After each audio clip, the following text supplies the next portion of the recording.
Greetings, strategy battle gamers. This is Warlord here, and I am here to talk to you about Games Workshop's War of the Ring.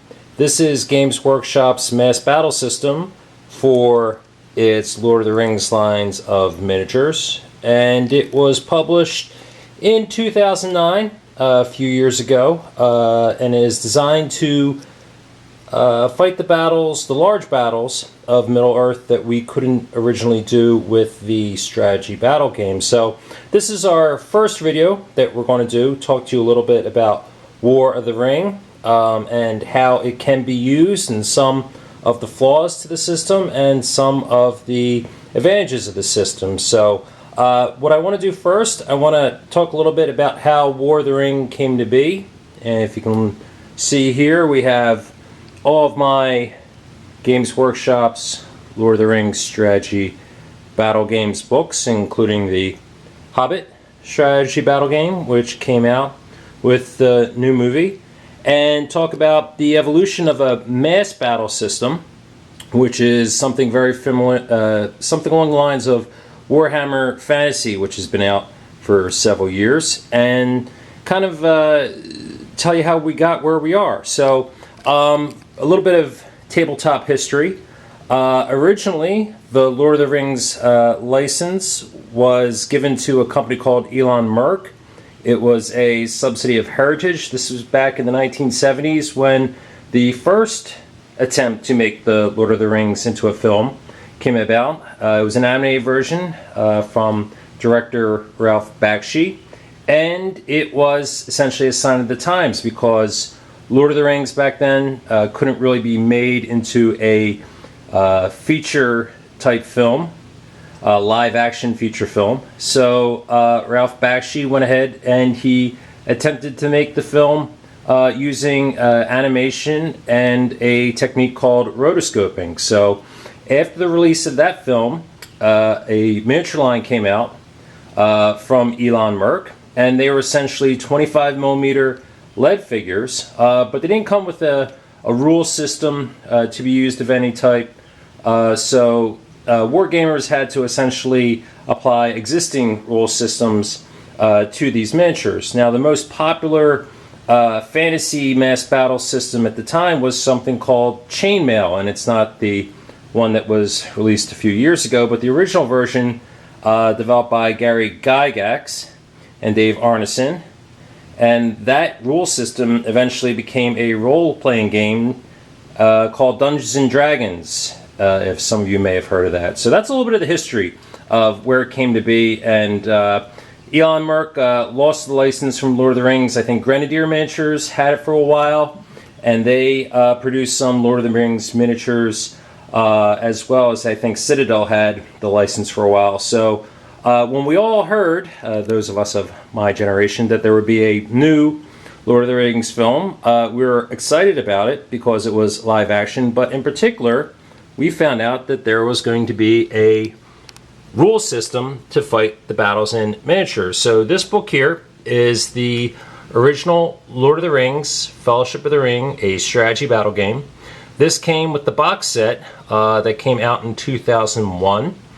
And a lot of us who are longtime war gamers, we really were enthralled with both the figures and also with this rule system, because many of us don't play Games Workshop games, either Warhammer Fantasy or Warhammer 40K or even Mordheim. So to a lot of us, this was something new, getting into the Games Workshop world. Now, when this system came out, you really didn't have many armies to build upon. You basically had your goblins, your elves, and your orcs, and of course the Fellowship. So when I started getting into the system, I got the box set, which included some high elves and some warrior goblins, and also some of the the metal mortar orcs and the Orokai. And the game system was really designed not so much to be a points match game, but to be a scenario game. What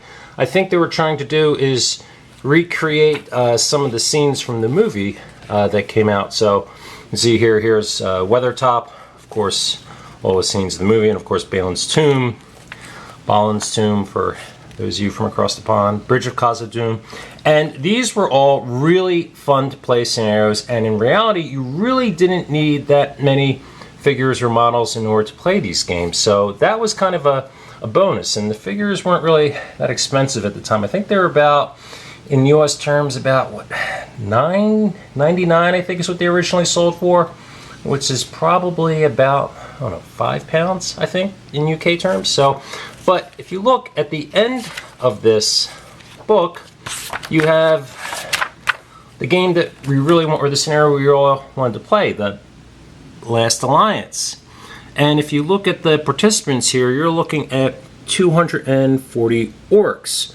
Now, many of us couldn't afford to get 240 orcs in metal, so we kind of played this with the goblins, the Uruk-hai, and the orcs. Never really got up to 240, but you know, the dream was to eventually do the Last Alliance, the Battle of Dagorad. So when the next movie came out, the Two Towers, you see we're getting into much larger battles, and particularly with this system, which was very unique, is that it had the siege rules. And all of us who were into the system at the time, we really wanted to get into the, you know, the siege, the Battle of Helm's Deep, because that was the great scene from the film that we wanted to recreate. So now, when the third film came out, of course, the battles were getting bigger and bigger. Now you're getting into the Battle of Pelennor Fields, Siege of Minas Tirith, the Black Gate, and what the system did is it gave you a couple scenarios that, you know, built upon the system that already existed in order to build up to the larger battles. So you look here, you know, the White Rider, Minas Tirith here is inside the actual city of Minas Tirith. Charge of the Rohirrim is the scene from the film. So essentially what Games Workshop was trying to do, like we were doing with the early versions, is that they were trying to have gamers recreate scenes from the film. But Games Workshop also had the license, the literary license for Middle-earth. So there was a lot that happened in the books that weren't in the films. And Games Workshop went ahead and started to go ahead and produce some of the Dwarves from the Iron Hills. Also the Siege of Lothlorien, Dane's Last Stand. Here you are at Erebor and the Men of Dale. And I think they suggested you use Rohan figures at the time. Here's the Assault of Lothlorien. So the battles were, you know, expanding from what was originally in the films, and so Games Workshop went to the next line here, particularly in Shadow and Flame, when they went into the Assault on Moria, the Siege of Gondor, Scouring of the Shire, which was not in the film, but which was an interesting scenario between hobbits and Sharky and the ruffians, as they were. But in the Siege of Gondor, you were introduced into fighting not only the Siege of Gondor and the Siege of Minas Tirith, but it also has a scenario for Helm's Deep, as you can see here. So this was essentially introducing siege games into the strategy battle game. And then one that I don't have here is the Battle of Pelennor Fields. And with the evolution of the game, you know, from the Fellowship of the Ring, Two Towers, and then into the Return of the King, the Two Towers introduce you to two more factions, as it were. This being the Uruk-hai and Isengard, and also Rohan. Now, with the Return of the King, you have Gondor, the Easterlings, and then also the Fallen Realms, the Sadlans, if you were, of you know, Harad, Far Harad, Umbar, and such. So now, once this iteration of the game kind of came and went, we were introduced to the Journey books. Now, when I first saw the Journey books, I kind of figured, well, why do I need the Journey books when I have the scenarios from the, you know, the original 3 box sets? Well, in the Journey books, you were introduced to some of the different units that were not part of the film, but were part of the book. In particular, here with the Two Towers, you're introduced to Outriders, which were from the books, and also Dunlendings were also from the book. So you were introduced to more types of troops, and then finally, with the Return of the King, you're getting all the different factions. Here's Serpent Guard, Kondish warriors, the Varrigs of Kond, which are also mentioned in the book. So, and finally, we get the ultimate, or what we thought was the ultimate, the One Ring, the last word in strategy battle gaming, because we didn't really know at the time if they were going to make a Hobbit movie, because there was a lot of legal problems between Warner Brothers, Peter Jackson's, and such. So now, with all these different factions that were being introduced, a lot of long-term Games Workshop players started to basically have units that were fighting, or factions that were fighting, that weren't really realistic. So I think that was the reason they came up with Legions of Middle-earth. Now, Legion of Middle-earth was a good book because it kind of gave you an idea of who your allies could be. So for Dorne's folk, they could ally with Rivendell, which makes sense, Theoden and Rohan, Wanderers in the Wild, the Wizards, the Eagles, and also kind of put things into just chronological order based on the book. So, for example, for your Minas Tirith army, you wouldn't really have Men of Numenor in there, because here it gives you the army of the High King to fight Second Age battles. So that's where our hobby stood, but many of us hobbyists and wargamers, particularly those like myself who pretty much have played historical war games, we kind of wanted a mass battle system to play the Battle of Pelennor Fields, because when we tried doing the Siege of Helm's Deep, Battle of Pelennor Fields, it was really, really hard to do with the strategy battle game, because we tried to do the Two Towers, we tried to do the Battle of Helm's Deep. It took about, 6 to 8 hours with the figures we had, the amount of figures we had, and trying to do the Siege, and then trying to do the Charge of the Rohirrim. So we thought our prayers were answered when this came out. This is the War of the Ring mass battle system. And when I first started asking people about the system, because I didn't buy it right away, because you need definitely more figures than you do for the strategy battle game, what they said was that it was probably one of the most enjoyable Games Workshop games that they've played, but the problem is it's extremely unbalanced. And having played this game several times, I have to agree that it's unbalanced because it's not really designed for tournament play. It's really designed to recreate the battles that were in the books, essentially. So the Fords of Isen is a great battle to put on using War of the Ring. Some of the other ones, of course, Battle of Pelennor Fields. I think they get into some of the other battles that were mentioned in the books, such as the Doom of Fornost, which was before the battles of War of the Ring. This is actually the Kingdom of Arnor fighting the Witch King of Angmar and his army. So a lot of possibilities here. Battle of Khazad-dûm, of course, between the Dwarves and Moria Goblins.